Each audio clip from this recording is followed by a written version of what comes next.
Hi guys, welcome back to NB learning. हम कर रहे हैं इंजीनियरिंग स्टैटिक्स और आज हम देखेंगे कि न्यूमेरिकल डाटा को tabulating numerical data frequency distribution में किस तरह से लिखते हैं। यानी कि जो हमारा न्यूमेरिकल डाटा है उसको हम फ्रीक्वेंसी डिस्ट्रीब्यूशन में किस तरह से लिखते हैं। तो what is a frequency distribution? Frequency distribution क्या होती है? Frequency distribution is a list और अ टेबल।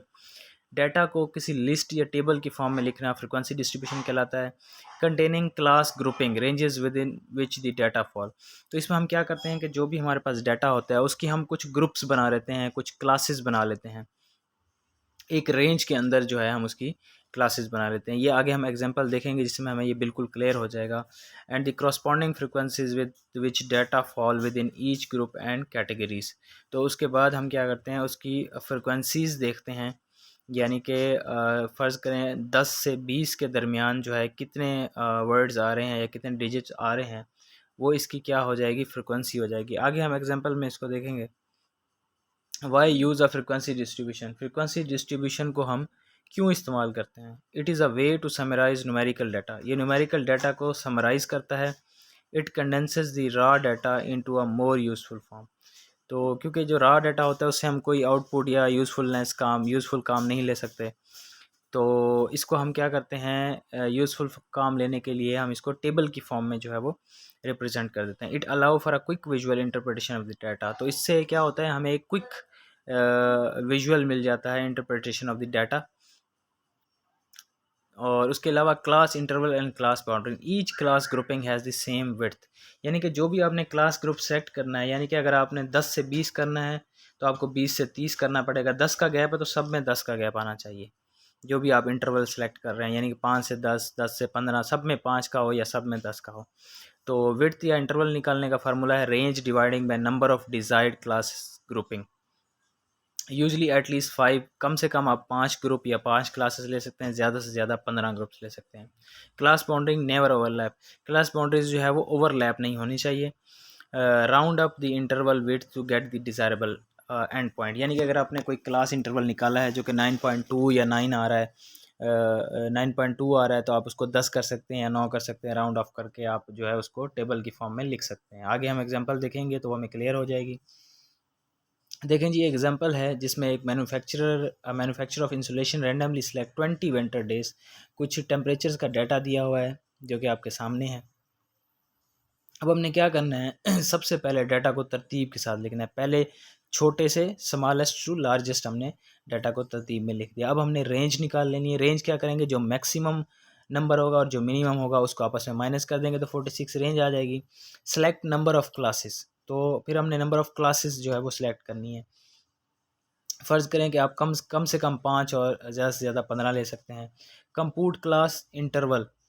तो आपने क्लास का इंटरवल निकाल लेना है। उसको निकालने का तरीका यही है कि आपने जो रेंज को आपने जो है वो डिवाइड कर देना है 5 पे। अगर आप 5 क्लासेस या 5 इंटरवल लेना चाहते हैं तो आप उसको क्या करेंगे, 5 के ऊपर डिवाइड कर देंगे।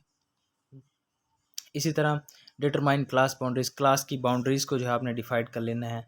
यानी कि जब आप 46 को 5 पे डिवाइड करेंगे तो आपके पास 9.2 आएगा। तो 9 पॉइंट को अगर आप राउंड ऑफ करें तो ये 10 हो सकता है। तो इसी तरह आप 10 के हिसाब से हमने इंटरवल सेलेक्ट कर लेना है, 10, 20, 30, 40, 50 और 60।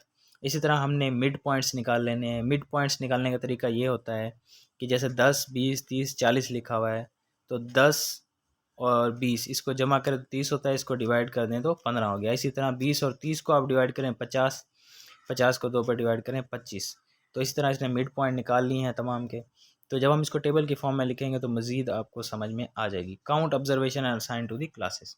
अब देखें जनाब, यहाँ से हमें हर चीज़ क्लियर हो जाएगी कि फ्रिक्वेंसी डिस्ट्रीब्यूशन में असल में होता क्या है। देखिए, अब एक सवाल दिया था उसने हमें, उसको डाटा को हमने तरतीब से लिख दिया, यानी कि स्मॉलेस्ट टू लार्जेस्ट। फिर हमने क्या किया था, क्लासेस ली थी, यानी कि इंटरवल निकाला था। वो कैसे निकालते हैं, मैक्सिमम को मिनिमम में से माइनस कर देते हैं, 58 को -12 डिवाइडिंग बाय 5, यानी कि हम 5 क्लासेस ले रहे हैं। अब देखें क्लास कितनी है, 10 से 20, 20 से 30, ये टोटल आप करें तो ये 5 आती हैं। तो हमने 46 को 5 पे डिवाइड किया था जो कि 9.2 आया था। 9.2 का राउंड ऑफ करके हमने 10 कर दिया था। अब पहली जो क्लास हमने लेनी है वो 10 से 20 लेनी है। तो अब आपने क्या करना है, आपने देखना है कि 10 से 20 के दरमियान कितने नंबर आ रहे हैं।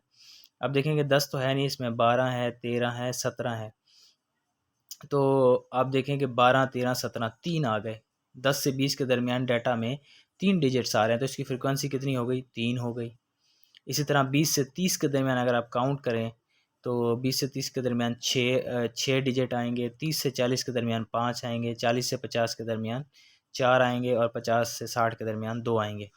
तो ये फ्रिक्वेंसीज आपने निकाल लेनी है। उसके बाद आपने निकाल लेनी है परसेंटेज।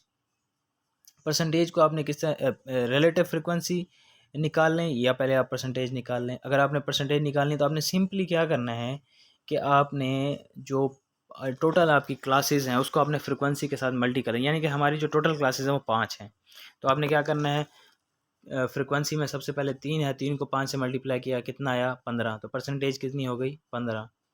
इसी तरह फिर आपने परसेंटेज को जब 100 पे डिवाइड करना है तो आपके पास रिलेटिव फ्रिक्वेंसी आ जाएगी 0.15। इसी तरह आप देखें कि फ्रिक्वेंसी जो है वो हमारी 6 है। 20 से 30 के दरमियान जो है हमारी फ्रिक्वेंसी 6 है। 6 को आप 5 से मल्टीप्लाई करेंगे तो 30 आ जाएगा। परसेंटेज क्या हो गई? 30। फिर रिलेटिव फ्रिक्वेंसी निकालनी है तो 100 पे डिवाइड कर दें, 0.30 आ जाएगा।